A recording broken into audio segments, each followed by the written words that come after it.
Votre audiothèque libre et gratuite, c'est Trésor Sonore. Écoutez et téléchargez quand vous le souhaitez des milliers d'enregistrements. Rendez-vous sur www.trésorsonore.com.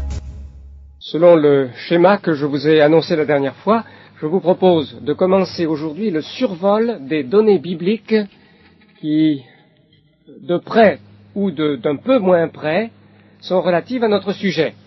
Le sujet de la prédestination et de la décision humaine face à l'appel au salut, le sujet de l'élection divine, on peut titrer de façon diverse. Nous n'allons pas nous presser, nous allons, je crois, suivre l'ordre de loin le plus simple qui est celui des livres de nos éditions bibliques courantes. Nous allons les prendre à la file, non pas chapitre par chapitre quand même, mais je vous propose donc aujourd'hui de commencer par le Pentateuque, d'aller peut-être jusqu'aux livres historiques qui suivent le Pentateuque, mais sans fixer d'avance exactement à quel point nous nous arrêterons, pour que vous vous sentiez tout à fait libre d'interrompre, de poser des questions, de faire des remarques. Il serait même bon que nous laissions de toute façon quelques minutes pour l'entretien à la fin de l'heure.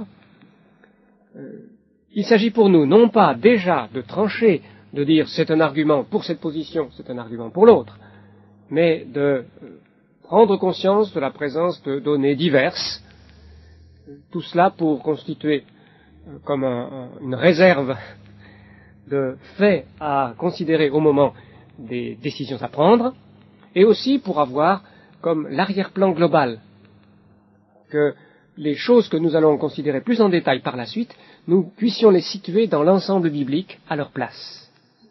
Voilà le sens du travail que nous commençons aujourd'hui et que nous ne terminerons pas aujourd'hui. Nous voulons voir l'ensemble de la Bible à peu près dans l'ordre des livres avant d'en venir aux arguments principaux qui s'échangent dans le débat.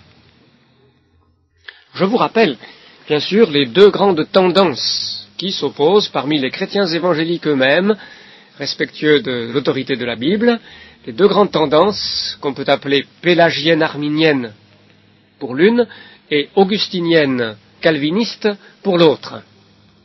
Les pélagiens arminiens s'attachent d'abord à ce qui leur semble indispensable pour préserver la responsabilité de l'homme, le libre arbitre, le fait que l'homme détermine seul ses décisions, et la grande décision de sa vie, en particulier, la décision qu'il doit prendre face au Seigneur. Pour eux, pour les pélagiens arminiens, il est clair que si la chose est décidée d'avance par quelqu'un d'autre, l'homme n'est plus libre, il n'est plus responsable. Il n'est plus qu'un fétu de paille que le courant emporte, et il cherche donc à maintenir premièrement que l'homme prend ses décisions sans avoir été déterminé dans un sens ou dans un autre par un autre agent, et en particulier par Dieu. Du coup, ils interprètent les passages où il est question du choix divin, où il est question de la prédestination par Dieu, de deux façons.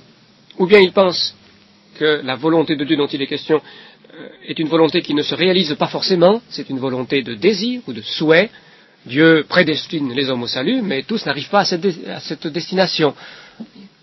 Ou bien ils prennent les textes comme se référant à une décision que Dieu prend, pour certains, mais en prévision, à la suite de la prévision de la décision que les hommes vont prendre sans y avoir été déterminés par une influence divine ou quoi que ce soit d'autre que leur propre volonté.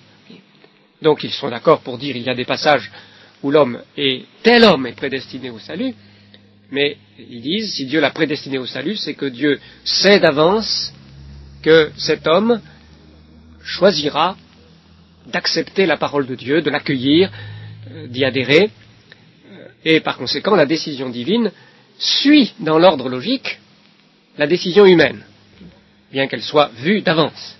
Ça c'est la position pélagienne arminienne. La position augustinienne calviniste, au contraire, affirme que c'est le choix de Dieu qui est premier, que Dieu, dans sa souveraineté et dans l'exercice d'une grâce inconditionnée, choisit ceux qu'il conduit au salut et leur donne même de croire, de se repentir et de croire. C'est, aux yeux des augustiniens et calvinistes, indispensable pour que toute gloire revienne à Dieu seul, pour qu'il n'y ait pas une parcelle de gloire qui puisse être attribuée à la créature. Et ils considèrent que la manière dont Dieu donne la repentance ou la foi, accomplit cette détermination qui est première, la détermination de sa souveraineté, la manière protège la liberté humaine. Loin de l'exclure, de l'anéantir, la décision divine fonde la décision humaine. Dieu agit par une décision humaine authentique, de telle sorte que l'homme reste responsable devant Dieu. Voilà les deux grandes positions en présence. Alors nous trancherons à la fin. Chacun tranchera d'ailleurs pour lui-même, devant l'enseignement de la parole de Dieu tel qu'il pourra l'appréhender. Mais pour l'instant, essayons de ne pas trancher trop vite. Nous commençons par la Genèse et le début de la Genèse. Bien sûr, je vous avertis, il n'y a pas dans l'Ancien Testament beaucoup de textes qui se réfèrent de manière directe, explicite, à notre sujet. Il n'y a pas de développement doctrinal qui soit consacré spécifiquement à notre sujet. Il y en a quelques-uns dans le Nouveau Testament, et même pas encore tellement détaillés, mais dans l'Ancien Testament, ce sont plutôt des indices, des touches assez légères que nous pouvons relever, mais qui sont quand même très intéressantes. Alors, les récits de la création, les récits des origines, au tout début de la Genèse, ne parlent pas de prédestination, ne parlent pas d'élection. Cependant, ils ont aussi un enseignement qui peut, porter du fruit pour notre réflexion sur le sujet. Le premier chapitre me semble nous montrer que la souveraineté du Dieu biblique, du Dieu qui se révèle dans la Bible et suprêmement en la personne de Jésus, que cette souveraineté est une souveraineté totale, absolue, comme ne l'est la souveraineté d'aucun seigneur imaginé par les hommes dans les religions humaines. C'est le fait que Dieu crée sans aucune matière préexistante, sans se servir de rien qui soit déjà là et qui pourrait présenter quelque résistance à sa volonté, qui est un grand message, je ne dis pas le seul message, mais un grand message du premier chapitre de la Genèse. Dieu dit, et la chose arrive. Il n'y a pas pour Dieu ce qui est la situation, ce qui est notre lot à tous, un ensemble de réalités dont il faut tenir compte, qui en face en quelque sorte devant lui, qui l'oblige à telle ou telle stratégie, à telle ou telle façon de procéder. C'est Dieu qui décide unilatéralement de tout. Tout vient de lui, et il lui suffit de commander pour que tout s'accomplisse exactement comme il a voulu. Cela me semble être un élément qui est important pour notre considération, c'est, si vous voulez, le pur monothéisme. Le monothéisme, c'est l'affirmation qu'il y a un seul Dieu. Le monothéisme s'oppose au polythéisme, qui partage entre plusieurs dieux, plusieurs seigneurs qui se disent absolus, mais ils ne le sont pas, puisqu'ils sont justement plusieurs. Ils se limitent les uns les autres. Ils se disputent le champ du réel. Le polythéisme divise entre plusieurs dieux la souveraineté, et du coup la souveraineté n'est plus vraiment entière. Le panthéisme, confondant Dieu et le monde, le Seigneur et son domaine, ne peut pas non plus vraiment reconnaître une souveraineté digne de ce nom, puisque Dieu devient un autre nom du tout, de l'âme du monde. C'est d'ailleurs très peu distinct, sa personnalité est difficile à maintenir, et dès qu'il n'y a plus de personnalité, si Dieu n'est plus une personne, si c'est un abîme, un fond, quelle signification gardera le terme même de souveraineté? Le monothéisme exige un seul Dieu, et un seul Dieu duquel tout procède, parce que s'il y a un facteur X qui lui échappe, au fond c'est un deuxième Dieu. Donc l'affirmation du monothéisme éclate dans l'affirmation de la création à partir de rien, c'est-à-dire toute chose venant de Dieu seul, au premier chapitre de la Genèse, et c'est important comme arrière-plan dans la réflexion sur l'élection divine des hommes au salut. Le deuxième et le troisième chapitre intéressent autrement notre réflexion. Là, ce n'est pas tant la souveraineté divine qui s'y manifeste, encore que le thème ne soit pas totalement absent, c'est vraiment un Dieu qui commande, Dieu commanda à l'homme, mais c'est plutôt le thème de la responsabilité humaine, du caractère authentique devant Dieu, de la liberté de cette créature qu'il fait à son image et à laquelle il présente la voie à suivre en lui interdisant formellement d'en choisir une autre, ce qui implique que l'homme devra user d'une certaine liberté, qu'il devra prendre des décisions, qu'il devra appliquer sa volonté, qu'il est créé avec une volonté, et que Dieu veut de lui une réponse. S'il est responsable, c'est qu'il a à répondre de ses actes. Le mot responsable vient de répondre. Alors ça apparaît très très fort dès le second chapitre de la Genèse.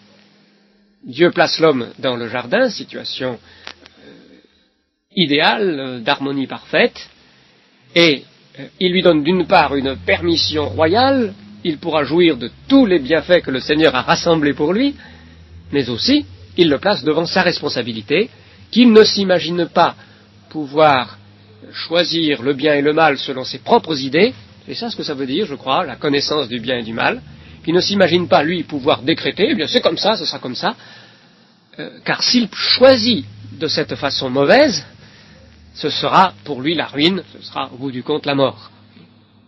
Voilà l'avertissement très clair que Dieu donne à l'homme dès le chapitre 2, et c'est bien la démonstration que la souveraineté divine du premier chapitre, ce Dieu qui par sa parole seule fait arriver tout ce qu'il veut, que cette souveraineté divine n'exclut pas que l'homme soit authentiquement libre, responsable devant son Créateur.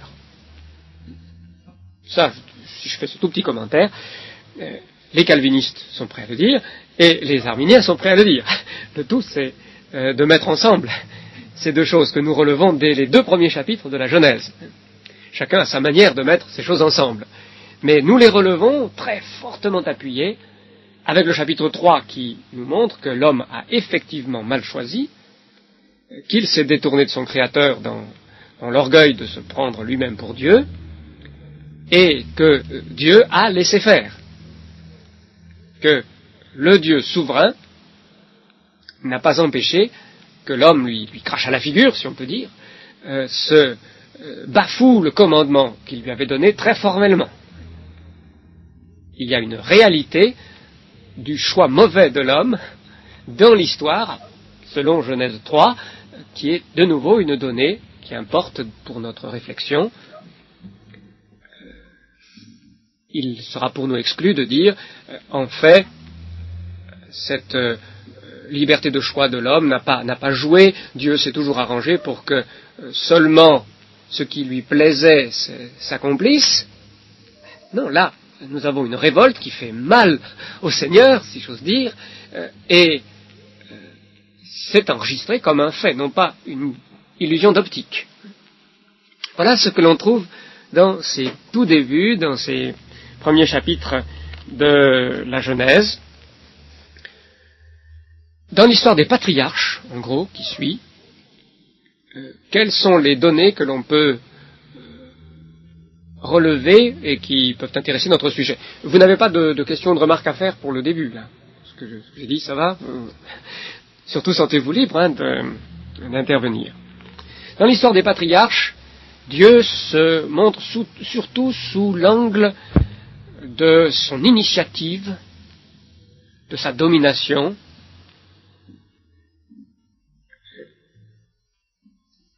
Dans la révélation à Moïse, au chapitre 6 de l'Exode, mais qui fait référence à l'histoire des patriarches auparavant, donc qui se trouve dans la Genèse. Dieu dit même à Moïse qu'il s'est fait connaître aux patriarches sous le nom comme El Shaddai, ce qu'on traduit généralement dans nos versions par le Tout-Puissant, le Dieu Tout-Puissant, qui ne s'est pas fait connaître à eux sous son nom de Yahvé, l'Éternel, le Dieu d'alliance, c'est presque le nom propre de Dieu, pourrait-on dire, que celui-là. Ça ne veut pas dire qu'il ne l'a pas utilisé dans les communications aux patriarches, on le voit dans la Genèse, mais il ne s'est pas comporté d'une manière qui corresponde en premier lieu à ce nom de Yahvé. C'est plutôt au nom de Shaddai que son comportement a pu faire penser. Alors, Shaddai traduit tout-puissant. Est-ce que c'est la bonne traduction? Certains savants aujourd'hui en discutent, parce que le mot n'est pas littéralement la traduction de tout-puissant. Mais c'est une très très vieille interprétation de ce nom Shaddai. C'était l'interprétation des rabbins qui faisaient un jeu de mots même. On pourrait considérer, mais ce n'est pas de l'étymologie scientifique, mais on pourrait considérer que le nom Shaddai vient d'un pronom relatif, Shé, et puis du mot Dai qui signifie suffisant. C'est celui qui est suffisant, celui qui n'a besoin de rien en dehors de lui-même, celui qui peut tout par lui-même. Voilà comment les rabbins ont compris, en disant Shaddai c'est Shé-Dai. Et dans la traduction qui a été faite en grec par des juifs parlant grec, avant le temps de Jésus-Christ, c'est comme le puissant, le capable, que le nom Shaddai a été traduit dans la version dite des Septante. Alors une si vieille tradition, ça mérite quand même quelques respects. Ces rabbins ou ces juifs traducteurs dans la version des Septante, on peut supposer qu'ils avaient accès encore à de vieilles traditions quant à la signification des mots ou des noms, et je crois qu'on peut reconnaître aussi que dans son comportement au temps des patriarches, Dieu se montre bien comme le Tout-Puissant, qui prend de l'initiative sans y être contraint, déterminé, et tout spécialement dans la vie de certains hommes qui intéressent le récit. Abraham, le tout premier. C'est Dieu qui, semble-t-il, sans grande préparation du côté d'Abraham, sans grand appel de la part d'Abraham, dit à Abraham, va-t'en de ton pays, du pays de ta famille, va dans le pays que je te montrerai. C'est vraiment comme un Seigneur que Dieu se comporte, un Seigneur tout-puissant qui maîtrise les événements. Et l'idée de choix n'est pas exprimée par le verbe choisir dans la Genèse à propos d'Abraham, mais on la trouve plus loin dans un autre livre historique, en Néhémie 9:7, il est dit tu as choisi Abraham. Donc nous sommes vraiment dans notre sujet. Ce Dieu se montre comme le Dieu puissant en choisissant successivement dans la descendance d'Abraham d'autres hommes. Il choisit Isaac et il le fait naître pour qu'il soit enfant de la promesse par distinction d'Ismaël, mais surtout, ça c'est beaucoup plus significatif encore, de deux jumeaux. Il choisit Jacob plutôt qu'Ésaü. C'est un point qui frappera déjà le prophète Malachie, et puis que Paul rappellera encore en Romains 9. Nous viendrons à ce texte plus tard, mais je vous signale quand même ces citations dans le Nouveau Testament, parce qu'elles nous montrent que c'est bien notre sujet qui est en cause. L'apôtre Paul, dans Romains 9, citera ce passage sur le choix de Jacob. J'ai aimé Jacob et j'ai haï, c'est-à-dire que je n'ai pas choisi. C'est une façon hébraïque de s'exprimer. Je n'ai pas choisi Ésaü. Et l'apôtre Paul souligne que c'est dès avant leur naissance, alors qu'ils n'avaient fait ni bien ni mal. C'est un élément du récit patriarcal qui est tout à fait intéressant à observer. D'ailleurs, ça continue ensuite. Parmi les enfants de Jacob, nous voyons que Dieu choisit aussi Joseph. Et ça irrite fortement ses frères. Il lui envoie ses songes, où tout le monde fait la courbette devant la gerbe de Jacob, etc. Eh bien, ça ne plaît pas à ses frères, c'est ce qui excite leur jalousie et qui leur fera commettre leur crime. Ensuite, le crime de le vendre comme esclave pour qu'on l'emmène en Égypte. Mais de nouveau, choix divin à l'égard de ce Joseph. et même pour les enfants de Joseph. Je ne sais pas si vous l'avez remarqué, là on trouve cela au chapitre 48. Joseph a 2 fils, Éphraïm et Manassé et Éphraïm, et il demande à Jacob vieillissant, presque à l'agonie, de les bénir, et c'est Éphraïm qui est choisi pour la plus grande bénédiction des 2. Jacob, certainement, agit là sous l'influence de l'Esprit de Dieu qui conduit son geste de bénédiction. Et vous remarquez que dans presque tous ces cas, le choix de Dieu prend comme à rebrousse-poil les attentes des hommes. Ce n'est pas comme les hommes auraient pensé que Dieu choisit, montrant ainsi, semble-t-il, sa grande liberté. En ce qui concerne Ismaël, c'est peut-être moins net, puisque c'est un enfant qui a été enfanté par la femme esclave. Là, on pourrait quand même s'attendre à ce que ce soit Isaac qui soit choisi plutôt qu'Ismaël, du fait qu'Isaac est né de l'épouse Sarah, alors qu'Ismaël est né de la servante Agar, qui avait été substituée à cause de la stérilité de Sarah, et à l'instigation de Sarah elle-même d'ailleurs. C'était une coutume du temps, c'est attesté dans des lois que les archéologues ont retrouvées sur des tablettes de l'époque. Mais en ce qui concerne Jacob et Ésaü, le récit montre bien que c'est la grosse surprise. Ésaü, c'est l'aîné. Alors, comment se fait-il que ce ne soit pas l'aîné qui reçoive la bénédiction et qui finalement jouisse effectivement du droit d'aînesse? C'est Jacob. Ça, c'est Dieu qui en a décidé ainsi, dès avant leur naissance. Voilà le point qui ressort dans le texte lui-même. Remarquez, c'est très amusant, parce que ça peut nous faire méditer, réfléchir au-delà. Il semble que les savants modernes nous apprennent que lorsqu'il y a 2 jumeaux hétérozygotes, comme l'étaient Ésaü et Jacob, c'est-à-dire deux jumeaux dans deux œufs différents qui n'ont pas été conçus en même temps exactement, c'est celui qui naît le premier qui a été conçu en second. Ce qui veut dire que Jacob, quant à la conception, était quand même l'aîné. C'est amusant de réfléchir à ça. Mais enfin, le texte, évidemment, ne nous dit pas cela en clair. Simplement, il observe que l'ordre que les hommes auraient attribué, d'abord Ésaü, puis Ésaü, il était plus sympathique aussi, je crois qu'il faut bien le reconnaître, pour les hommes. Un gars courageux, actif, et alors que Jacob, lui, restait dans les chutes de sa mère, il y allait de façon sournoise, enfin, disons, ce que les hommes auraient sans doute choisi, Dieu l'a renversé. Et en ce qui concerne Manassé et Éphraïm, c'est aussi le cas. Joseph lui-même, homme de Dieu sage, s'il en fut en son temps, il n'est pas content que son père mette la main droite sur la tête d'Éphraïm, qui est le cadet des 2. Ah, c'est pas normal, la main droite, c'est pour l'aîné.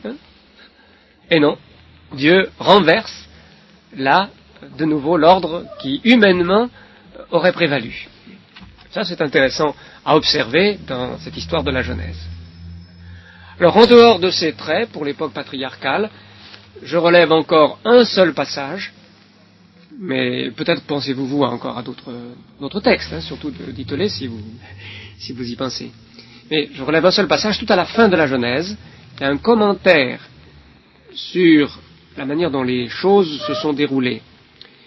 Vous savez qu'après la mort de Jacob, les autres fils de Jacob se disent « Aïe, aïe, aïe, Joseph nous a pardonné et tout pour le crime, pour la conduite honteuse que nous avons eue à son égard, mais peut-être l'a-t-il fait parce que notre père était toujours vivant, il ne voulait pas trop lui faire de peine. Alors maintenant que notre père est mort, est-ce qu'il ne va pas se retourner contre nous, lui qui a tous les pouvoirs entre les mains ?» Alors, ils viennent auprès de leur frère, très, très tremblants, ils essaient de l'amadouer à nouveau, et Joseph leur répond, de manière très, très belle, très noble et sereine, qu'ils n'ont rien à craindre, et que le mal qu'ils avaient prémédité de faire à leur jeune frère Joseph, Dieu, lui, l'a pensé en bien, et en a fait l'occasion d'une opération de salut pour toute la famille, très, très spectaculairement. Ces hommes agissaient avec de mauvaises motivations et en transgressant tous les commandements de Dieu, toute la morale possible. Oui. Mais Dieu demeurait le maître des événements, et il faisait en sorte que cette déportation de Joseph en Égypte lui donne l'occasion de venir au pouvoir en Égypte et, ministre du Pharaon, de sauver toute sa famille lors de la grande famine. Alors, nous avons un passage intéressant. Alors, je signale à ce propos que nos traductions ne sont généralement pas très littérales pour ce verset de Genèse 50, 20. Elles disent ce que vous avez pensé mal, Dieu l'a transformé en bien. C'est la traduction dans la Bible à la Colombe, par exemple. Je trouve que c'est pas tout à fait rigoureux. Bon, je veux pas me bagarrer avec la traduction à la Colombe ou les autres traductions. Mais il ne faudrait pas tirer de ce verset l'idée que c'est le mal lui-même qui engendre du bien, que le mal peut être source du bien. Le texte dit littéralement, ce que vous avez pensé en mal, Dieu l'a pensé bien, en bien, ou pour le bien. Ce n'est donc pas le mal qui deviendrait du bien, mais c'est l'intention divine à l'égard des événements qui se sont passés, qui étaient bonnes, subtilement bonnes, de telle sorte que finalement le salut en est résulté pour la famille de Jacob, mais non pas sans repentance, sans excuser du tout les crimes qui ont été commis. Nous retrouvons dans cette histoire des patriarches aussi ce que nous avons vu en Genèse 2, à savoir que les hommes continuent d'user de leur volonté, de faire des choix, que Dieu prend ça au sérieux, et que lorsque les hommes choisissent contre la loi divine, eh bien, ils sont considérés comme coupables, vraiment responsables de leurs actes, et même si Dieu demeure maître des événements et fait que, ultimement, du bien sortira, ces hommes restent considérés comme d'authentiques coupables. Oui, Christian ? Dans le cas d'Ésaü, il dit que bien avant même qu'il soit où est la liberté d'Ésaü. Alors, je pense qu'il est intéressant de remarquer la différence entre ce choix préalable à la vie, et Paul souligne donc que c'est dès avant qu'ils aient fait du mal ou du bien, ces deux jumeaux, Ésaü et Jacob, que le choix de Dieu s'est fait, le choix préalable à la vie humaine, et les jugements, les rétributions divines, quand cette vie se déroule. Déjà j'empiète un peu trop, excusez-moi, mais je réponds à la question. Déjà j'empiète un peu trop sur des conclusions, mais je dirais qu'il me semble significatif que lorsqu'il s'agit du choix, l'élection avec une majuscule peut-être, là les actes des hommes ne comptent pas. C'est antérieurement, comme le souligne donc le cas d'Ésaü et de Jacob. Mais lorsqu'il s'agit non plus du choix, mais du jugement de Dieu, lorsqu'il s'agit de son tribunal, si on veut, là, les hommes ne sont jamais condamnés, jetés du mauvais côté, indépendamment de leurs actes. C'est leurs actes qui sont pris en compte à ce moment-là.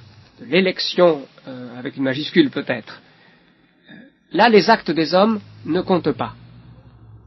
C'est antérieurement, comme le souligne donc le cas d'Ésaü et de Jacob. Mais lorsqu'il s'agit non plus du choix, mais du jugement de Dieu, lorsqu'il s'agit de son tribunal, si on veut, là, les hommes ne sont jamais condamnés, jetés du mauvais côté, indépendamment de leurs actes. C'est leurs actes qui sont pris en compte à ce moment-là.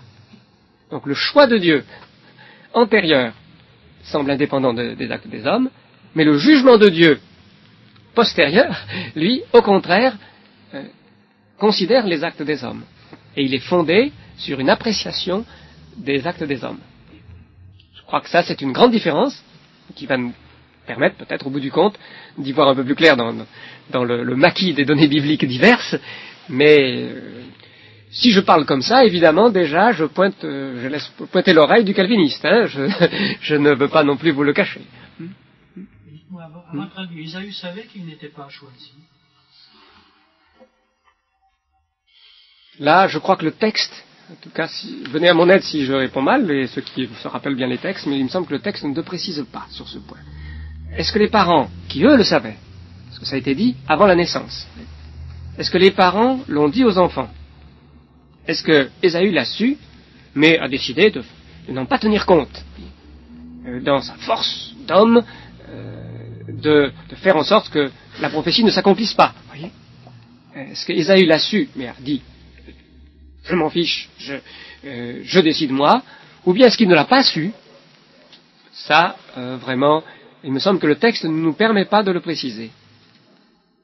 Je dirais que si Jacob et sa femme ont été bons pédagogues, ils n'ont pas dû le dire.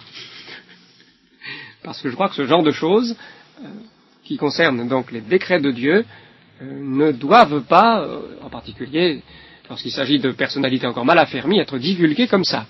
À mon avis, si Jacob a dit cela, effectivement, à ses enfants, quand ils étaient encore jeunes, c'était de la très mauvaise éducation.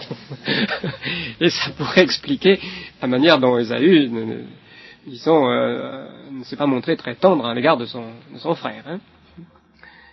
Seulement, comme il semble en effet que Jacob et Rachel n'aient pas si bien éduqué leurs enfants, que les principes pédagogiques de Rachel ne paraissent pas avoir été à l'égard de Jacob tout à fait conformes aux théories les plus évangéliques, alors on peut se demander ce qu'ils ont fait. Enfin, voilà pour autant que je me rappelle ces récits. Alors là, de nouveau, le texte ne le dit pas, je vous réponds donc à mes risques et périls. Je pense que sa bonne attitude aurait dû être de se courber sous la décision divine, en disant ce que Dieu veut est le meilleur pour tout homme, même celui auquel il n'accorde pas les privilèges les plus éclatants. Parce que ce n'était pas la perdition éternelle qui était en cause dans cet oracle. C'était un assujettissement au plus jeune des deux jumeaux, celui qui était sorti du sein maternel, le second. Un assujettissement à Jacob. Alors, il me semble que la bonne attitude aurait été pour lui de dire c'est l'Éternel qui décide, il sait mieux que moi. S'il veut donner à un autre plus qu'à moi, je dois déjà me considérer comme infiniment favorisé par lui, qu'il m'ait donné la vie, qu'il m'ait fait profiter de tant de biens, donc je prends la part qu'il m'attribue avec reconnaissance. Voilà l'attitude, je crois, qui aurait été saine, et qui n'a pas été, semble-t-il, la sienne. Voilà ce que, dans le livre de la Genèse, je récolte, quant à moi, quand j'essaie de trouver les données qui se rapportent plus spécialement à notre sujet. Oui, alors le texte ne donne qu'une indication à ce propos, mais c'est donc le verset que j'ai cité tout à l'heure. Il me semble qu'il indique que Dieu le connaissait déjà à l'avance, que Dieu a pensé tout cela en bien, donc au moment même où les autres le pensaient en mal, ou antérieurement, que ce n'est pas une riposte improvisée par Dieu, en quelque sorte, à l'égard du mal que ses frères ont commis, mais que c'était déjà le plan de Dieu qui incluait cela. Et alors, je dirais, dans le Nouveau Testament, nous avons la confirmation de cette pensée qui, dans le livre de la Genèse, n'est pas très clairement explicitée. Dans le Nouveau Testament, il est question d'un plan de Dieu selon lequel tout s'accomplit, un plan qui est préalable au début de l'histoire même. Mais dans ces cas-là, enfin je veux dire, bon, si on suppose que c'était prévu, comment on peut accuser les frères de Joseph, alors qu'en fait, bon, si on regarde ça d'une façon un petit peu avec du recul, on peut dire que finalement c'était des marionnettes.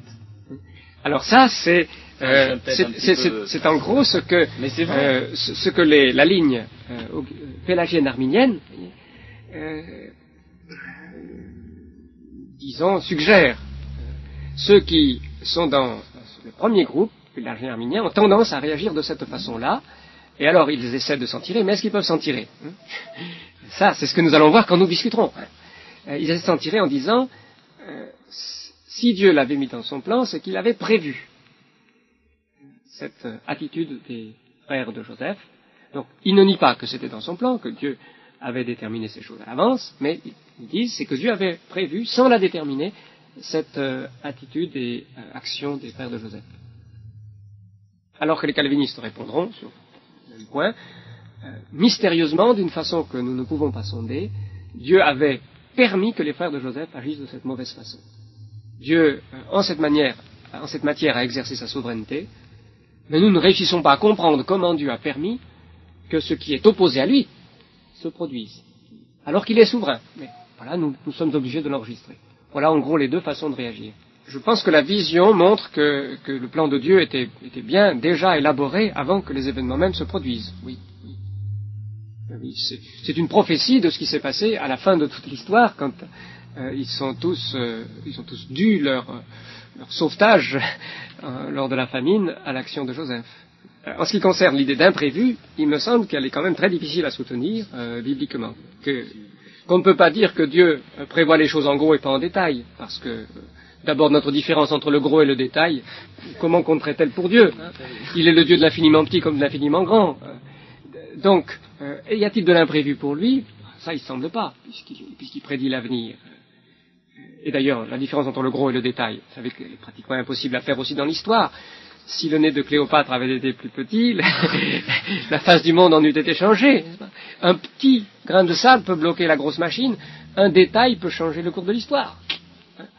C'est juste l'aiguillage. Donc, on ne peut pas s'en tirer en faisant, me semble-t-il, une différence entre le gros et le détail. Ou bien on dit tout est imprévu, ou bien imprévisible, ou bien on dit il y a une prévision, mais alors quelles sont les conditions de cette prévision? Voilà, sans quoi nous serons obligés d'arriver. Alors, Monsieur Richard, et puis Mademoiselle Chevalier. Alors, je crois qu'il s'agit là d'un élément que nous aurons à considérer de manière approfondie lors de notre deuxième étape. Comme nous accéderons à cette deuxième étape, le survol des données bibliques, donc, vous voyez, nous permet pas de trancher. Je ne pense pas que le problème de la temporalité que vous soulevez apparaisse très clairement dans ces données de la Genèse que nous venons de passer en revue. Mais lorsque nous en viendrons à l'affrontement des deux thèses majeures, oui, il faudra que nous en parlions. Je fais remarquer simplement, pour le moment, que le langage de l'antériorité, de la postériorité, est un langage de la vie d'elle-même. Simplement.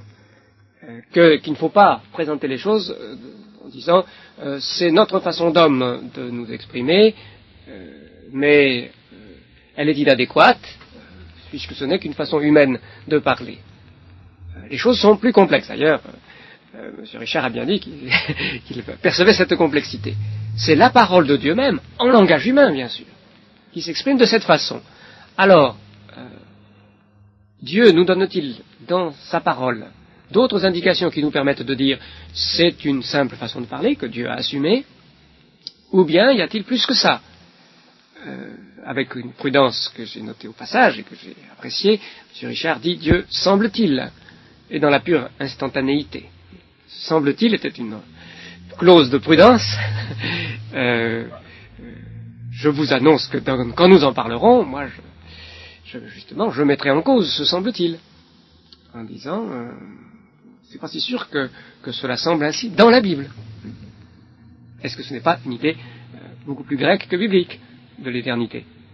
Mais je crois que c'est pas le sujet que nous pouvons maintenant décortiquer.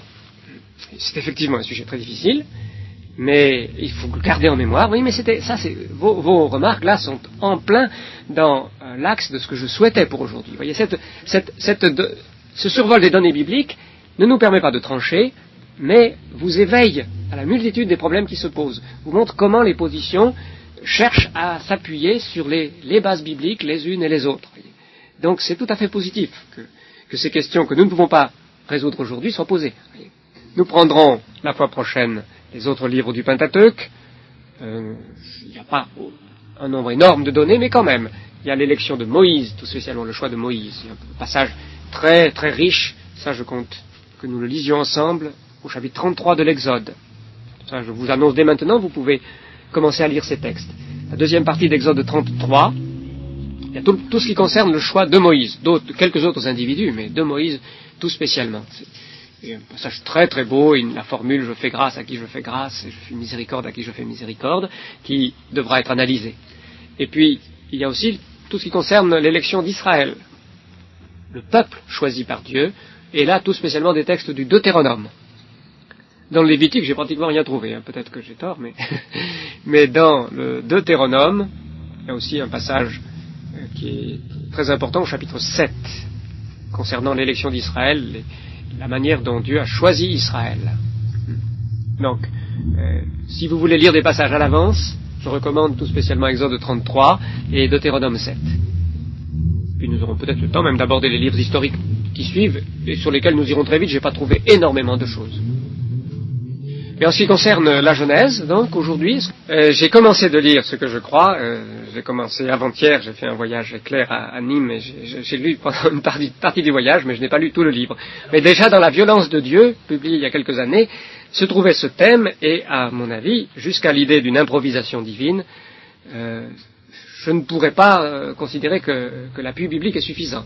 Depuis les théories einsteiniennes, ça date déjà de l'entre-deux-guerres, certains philosophes ont essayé d'exploiter, dans le sens de la philosophie du temps, ces nouveautés scientifiques, et je crois qu'en général, on conclut que ça ne les a pas menés très loin, qu'il faut se garder du piège de mélange des différentes méthodes de recherche, que la diversité des temps qui sont à prendre en compte en philosophie est grande, et que le temps donc des scientifiques, le temps cosmogonique, si on veut, tel qu'il est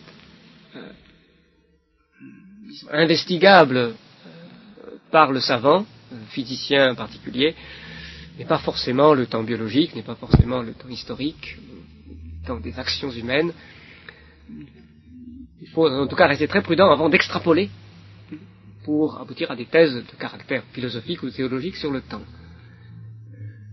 Pour ma part, évidemment, j'essaie de comprendre quelque chose de ce que peuvent dire les savants. Je ne sais pas si j'y réussis beaucoup, mais évidemment, je considère que c'est sur la Bible elle-même, sur l'enseignement des textes bibliques, que je dois fonder ce que je considérerais la doctrine du temps et de l'éternité sur. Je crois que si l'homme est responsable devant Dieu, si ses actes sont d'une liberté authentique et non pas des actes de marionnette, c'est bien qu'il est en image de Dieu.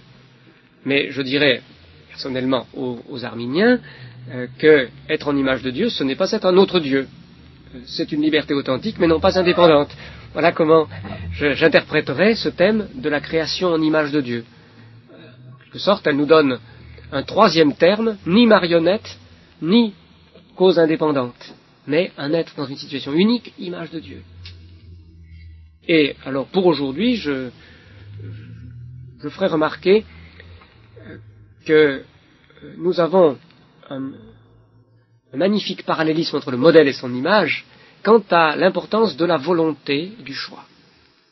Je me rappelle avoir été frappé en lisant un théologien très libéral d'ailleurs, mais enfin, peu importe, il avait vu juste, je crois, sur ce point, par la remarque que le Dieu de la Bible est très différent des dieux grecs, que c'est un Dieu de volonté, qui est caractérisé par le fait qu'il veut, qu'il compose des projets, qu'il agit conformément à sa volonté, qu'il agrée ou qu'il rejette, mais qu'il est intensément un Dieu dont la volonté s'exerce, alors que les dieux grecs sont des dieux de beauté, êtres purs, qui sont des objets de contemplation. Bien sûr, chez les Homères, ils ont toute leur petite histoire entre eux, mais ils ne sont pas caractérisés par la volonté. Alors ça, c'est vraiment un trait distinctif du Dieu qui se révèle dans la Bible. Et l'homme, à son image, est aussi un être de volonté, dont le sort décide par l'usage qu'il fait de sa volonté, la mort ou la vie, qui est appelé sans cesse à choisir.